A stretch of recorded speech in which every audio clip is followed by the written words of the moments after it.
جبو همه هزین کردستانیه که هیرو در روژاوادا ام برخوادانی دبه پیلی خواه بردا و رابیا شنگاله دبه ام گشت بکن پیش بکن.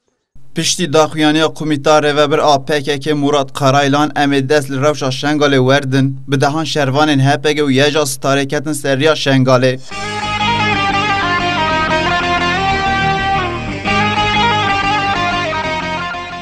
لگور نوچا آژانسان نوچان آفراته به دهان شروان هپگ و یجا ستارجه بو گل شنگاله چتین داشه به پارزن به جوش اکمزن بر به شنگاله و بریکتن.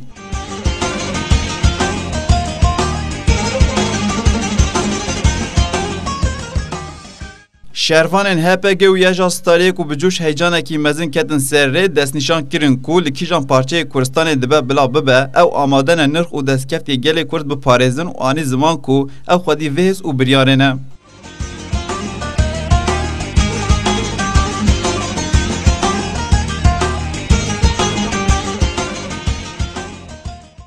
شهروانên HPG û Yeja Starê destnîşan kirin ku piştî Daişê êrişî Musilê kir berê xwe da Rojava û li ser pêşdîtina kecekê ku bal kişan bû ser xeteriya êrişek gengas a li hemberî Herêma Federal a Kurdistanê weke HPG wan xwe amade kirin û li ser banga Kurdên êzdiya û dişin şengalê.